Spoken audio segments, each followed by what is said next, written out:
آپ نے ہم سے وعدے کیے تھے کہ ملک آزاد ہوگا تو ملک کا دستور سیکولر دستور ہوگا، آپ بنائیے جو آپ نے ہم سے وعدے کیے ہیں۔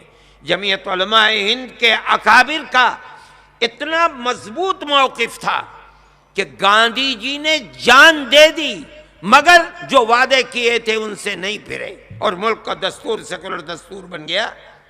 ملک کا سیکولر دستور بننا یہ جمعیت علماء کی بالکل بنیادی ملک کی خدمت ہے۔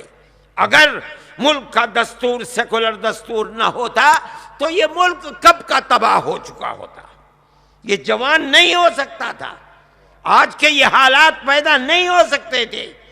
جب اس ملک کے حالات بالکل ابتدائی تھے اور طاقت نہیں تھی، اگر اسی وقت یہ بات آ جاتی کہ ملک کا دستور سیکولر دستور نہیں، ہندو اسٹیٹ ہے، جس کو رہنا ہے ہندو بن کر رہنا ہے، ملک ختم ہو چکا ہوتا۔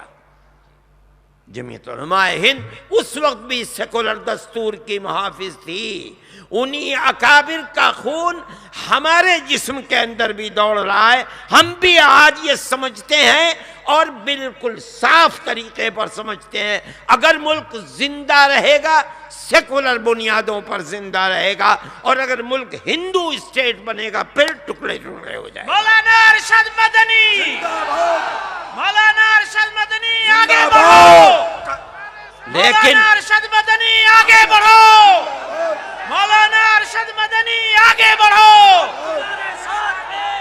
لیکن آج بھی ملک کے اندر ایک طاقت ہے، اور یہ طاقت آج کی نہیں ہے، آج سے 65 سال پہلے اس وقت کی یہ طاقت ہے، اور یہ طاقت پلتی رہی، بڑھتی رہی، آج بھی بڑھ رہی ہے۔ جمعیت علماء ہند وہ جماعت ہے جس نے اس وقت سے لے کر آج تک حکومتوں کو متنبع کیا ہے، کرتی رہی ہے۔ جمعیت علماء ہند بار بار اس کی تجویزوں کو پڑھو اٹھا کر کے، یہ کہہ رہی ہے، کانگریس گورنمنٹ سے کہتی تھی، جواہر لال نہرو سے کہتی تھی، اندرا جی سے کہتی تھی، راجیو سے کہتی تھی، اس سپولیے کو مار دو فرقہ پرستی کے، اگر نہیں مارو گے آج اس کو مسلمان کا خون بہت میٹھا لگتا ہے، کل تمہارے خون کو بھی چوسے گا۔ ہماری بات کو نہیں سنا گیا، ہماری بات کو نہیں لیا گیا۔ آج کے حالات اس دنیا کے اندر ہیں، ہر شخص دیکھ رہا ہے کہ کیا ہو رہا ہے ملک کے اندر۔ اگر فرقہ پرستی کے اس سانپ کا اسی وقت سر کچل دیا جاتا، آج ملک امن و چین کے ساتھ رہتا۔ آج کی صورت یہ ہے کہ دنیا اس ملک کا بڑے سے بڑا فرقہ پرست اس طاق میں لگا ہوا ہے کہ وزارت عظمیٰ کی گدی آ جائے اور اس ملک کو برباد کر دیا جائے۔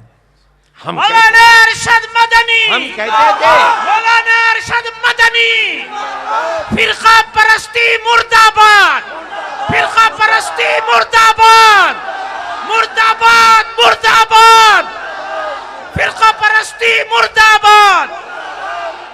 میرے بھائی، فرقہ پرستی ہی وہ کینسر ہے ملک کا جو ملک کو لگا ہوا ہے۔ آج تجاویز آپ کے سامنے ہیں، ان تجاویز کو پڑھا گیا، پڑھ کر سنایا گیا، آپ نے ان تجاویز کی تائید کی ہے۔ میں کہتا ہوں کہ آپ کے اتنے بڑے اجتماع کی آواز بغیر کسی واسطے کے حکومتوں تک پہنچ رہی ہوگی اور پہنچے گی، لیکن میں یہ کہتا ہوں، پھر کہتا ہوں کہ اقتدار کی کرسی پر بیٹھنے والوں کا ذہن اگر فرقہ پرستی سے پاک ہو جائے، ملک میں کوئی مسئلہ نہیں ہے۔ ہمیں کوئی ضرورت نہیں ہے کہ آپ ہمیں ریزرویشن دیں، ہمیں کوئی ضرورت نہیں ہے کہ آپ فرقہ پرست طاقت کے عیب کو، فرقہ پرست طاقتوں کے نشے کو توڑنے کے لیے فسادات کے خلاف بل بنائیں کسی چیز کے۔ ہمیں صرف عدل و انصاف کی ضرورت ہے۔ فرقہ پرستی کو ختم کرو، ایک انسان ہونے کی حیثیت سے اس ملک کے اندر مسلمان رہتا ہے، کہیں باہر کا آیا ہوا نہیں ہے۔ ہر برادری کے اندر مسلمان بھی ہے، ہندو بھی ہے، گوجر ہندو بھی ہے، مسلمان بھی ہے، ٹھاکر ہندو بھی ہے، مسلمان بھی ہے، لالا ہندو بھی ہے، ہر برادری کے اندر ہندو مسلمان ہے۔ اس کا مطلب ہے کہ مسلمان کہیں باہر سے آیا ہوا نہیں ہے۔